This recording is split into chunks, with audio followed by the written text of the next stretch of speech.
Edward and the Cabbages.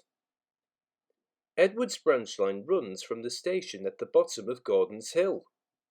It goes along the coast to a port where the twin tank engines Bill and Ben work. Edward and Boko run this line, and Donald and Douglas, the Scottish twins, help them when things are busy. They all work happily together. Their trains don't need to run fast, but it is not often that they keep the big engines waiting. Usually, it is the big engines who are late. One morning, James was delayed at the big station, and Edward had to wait for him.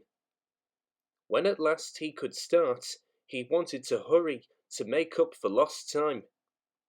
"Steady, Edward," cautioned his driver. "I know we're late, but an accident will make us even later." Edward slowed, but as he approached the next station, his wheels jolted badly at some points. When Edward had stopped at the platform, the fireman checked him all over, but everything seemed to be in order. Edward set off again.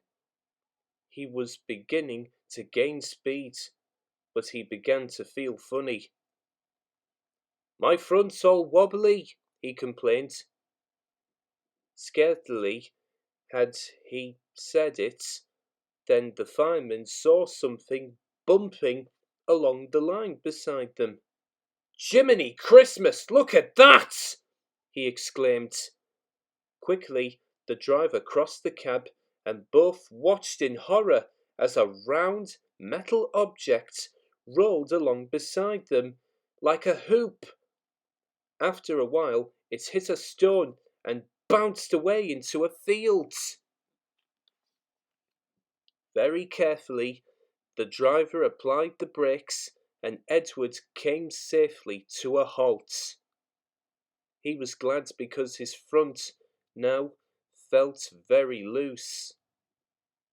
The driver and fireman climbed down and came to look at his wheels. There was no doubt what the trouble was. One of them wasn't there. "One of your bogie wheels has broken off," said the driver. "Thank goodness we were on straight track and not going too fast. There could have been a nasty accident." A little later, the Fat Controller's telephone rang. He listened in astonishment. "What's that you say? An engine's wheel in your cabbages? I quite agree. It must have been a great surprise. One of Edward's, you think? Is he all right? Thank you. I'll see to it at once." The Fat Controller put the telephone down and mopped his face with a red and white spotted handkerchief. "Bless my soul," he said to himself. "It's a good thing Edward didn't end up in the cabbages himself." Next day, Boko helped Edward to the works. Edward's wheel, broken off where the axle joined it, but otherwise undamaged, travelled in his tender. The Fat Controller came to see him.